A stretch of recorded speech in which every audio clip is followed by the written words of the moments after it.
Okay, shalom, shalom, family. Almost said mishpachah. I guess I can say mishpachah. Shalom, shalom, mishpachah. Um, so what I wanted to do today was to try to do a preview on American Jew 3. So I'm almost finished with American Jew 3. And I guess it's running about 12, 13 minutes long here. I've got one last section to do, but I want to kind of give you guys an explanation as to what it is really going over, because it may need a little bit of explanation. So what basically it is that what Black Americans experienced in the 70s, 80s, and 90s in the inner cities of America is a Holocaust, is an actual Nazi Holocaust. So in the first video, we go over that the housing projects in America are essentially concentration camps, which Black Americans were tricked into getting in, and couldn't leave in a lot of situations because they couldn't move on to the next step into the suburbs by government contract. The contracts made, which created the suburbs, made it illegal for Black people to own a house there for 2 generations, so 30, 40 years. So Black people were stuck in the projects in the inner city for a very long time, starting in the 50s and the 60s, right? This is when white people were moving out of the projects and Black people were moving in, and then the projects stopped being maintained. And then they start pushing drugs and other chemicals into the projects. The projects themselves are, most of the time, you can look at any city, they're built in industrial areas where there's lots of smog, lots of air pollution, or dump sites, like in Chicago's Altgeld Gardens, which is made in what they call a toxic donut. That's what the video goes over.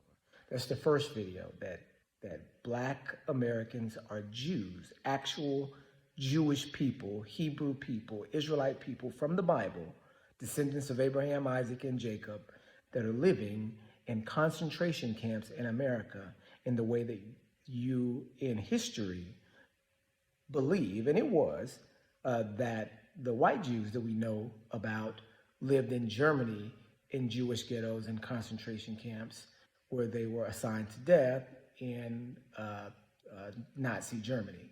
So what we're looking at is that an identical scenario in Nazi America. And in the second video, we go over the fact that, and this is a fact, this is not conjecture, this is a fact, that the Bushes actually worked for the Nazis in the 1940s, that Prescott Bush, H.W. Bush, George Sr.'s father, was a Nazi contributor, a Nazi collaborator. He worked with Union Banking Company, which had ties to Nazis, which were actually funding Nazi war operations and sending steel via his shipping company that he was also into to the war front. So there was some American steel being used in Germany, being shipped to Germany for Nazi construction by Prescott Bush, and he was actually tried and found guilty of what do you call it? Aiding the enemy during the time of war. He was tried by the government and found guilty and had to pay something like $1 million. But here's the thing: this never comes out later, right? Because after the war, the United States government funneled in 1,600 Nazi scientists into the country the cover story that they give is to fight the communists. But clearly, the Nazi scientists were being used to run operations in America against the actual Jews, the Black Americans, right? So this is in the 40s and 50s when you see all of these things starting to come to pass, and you see all of these advancements in weaponry that are being now utilized on the Jews in the projects, right? So some of the advancements in weaponry are the chemical warfare that they started to get drugs from Central America and ship it into black communities. They started to get drugs from Central America and ship it into black communities, right? Cocaine being the number one, starting in the 70s and 80s. And they did this before with heroin in the 60s and 70s from Vietnam. They would ship heroin from Vietnam into the United States, via U.S. military aircraft. And it started the heroin epidemic in the 60s and 70s with, soldiers coming home addicted to heroin and heroin coming back too to feed the streets, just like these particular soldiers had been fed in Vietnam, dealing with, the ills of war, right? So now on the streets, they've got the same type of ills, so now they're taking heroin too. So now you've got a drug epidemic in the inner cities that wasn't there before. One that was created by the government. So in the 60s and 70s, you have the heroin epidemic. In the late 70s and 80s, you start getting to cocaine and crack because they've now switched operations and they've got a new, stronger, more addictive chemical weapon, crack cocaine, to unleash on the Black American Jews that are in the housing projects. And that's exactly what they did. And so anytime you have this secret, and here's the other thing about this, you've got all the cast and characters there in their role as CIA agents. And so what people don't realize is that the government is an actual Nazi government, and the secret agents working for the government are working in secret because their goal, their objective is to kill black people. That's just the objective for the secret agents, for the secret societies, is to kill black people. Because here's the thing, they know we're Jews. They know that we're Elohim's chosen people, and they're a satanic cult. Don't forget that the American government is a satanic cult. So their number one objective is to destroy the people of the book, right? Is to, if they can't destroy them, which they can't, Elohim will not let them all the way be wiped out. And if they can't do that, they have to manipulate them. They have to keep them in prison. They have to keep them from being a stable population.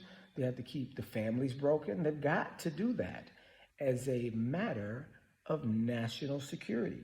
Because if they don't do that, then based off of keeping the commandments and being righteous and living a set-apart lifestyle, we'll be blessed. And then that means we'll take over the country.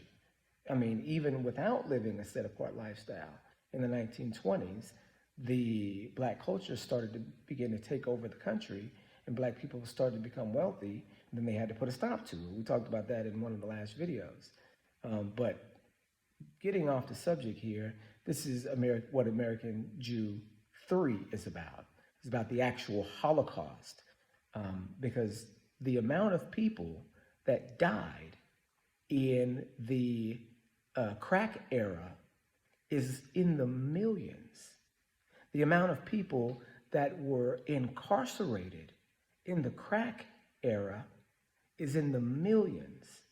The amount of people that were users, right, and ruined the lives of themselves and their families is in the millions. The amount of people that were dealers is in the thousands.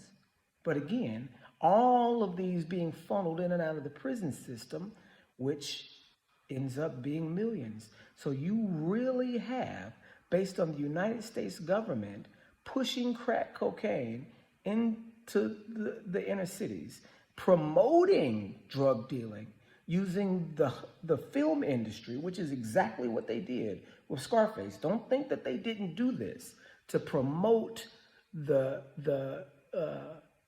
profession of drug dealer to the black community. I mean, it's all in the video with the movie Scarface. So they did that. Then they poisoned the population and then they incarcerated anybody that they found with drugs. So you've got a steady cycle of Holocaust with millions of lives lost and what can only be called an American genocide that is ongoing today, ongoing to this very moment. So here we have the concept coming up, and this is the preview for American Jew 3, so I'm not going to go really too much further than that. But I do want to throw this out there, that knowing all of this information and seeing it in the videos and seeing, the proof that this is, what happened, and then, all that's happened after that, all the effect, all the death and destruction and incarceration and families lost, babies you're born addicted to cocaine, all of these different tragedies that have befalled the Hebrew community in America, Black Americans, which are the actual Jews of the Bible. Now, after you know all of these things, and you've actually lived through them so you can see this is what happened, what do you do now? Do you stay in Nazi America? The answer would be no. And I almost ended the video right there, but it's not how I want to end this one, because that's what American Jew 4 is going to be about. It's going to be about, what do you do next, right? What does all of this identification and understanding, where does it lead you to? What should, and I'm not, necessarily trying to push, I guess I am, but I do want it to be a natural conclusion that you don't want to stay in America because you have the choice not to. You can separate yourself physically, and it's, according to the scripture, a necessity, right? According to Revelation 18. And that's what the next video is going to get into after that. But this is American Jew 3, the Holocaust, that there is a genocide in America right now that the entire world is ignoring. And it's a Holocaust that is identical to the one that the so-called Jews, the Ashkenazi Jews, experienced in Nazi Germany in the 40s. So, shalom, shalom, y'all. The video is almost done. And when it does get done, it'll be out next couple days or so. So you guys check it out. Shalom, shalom.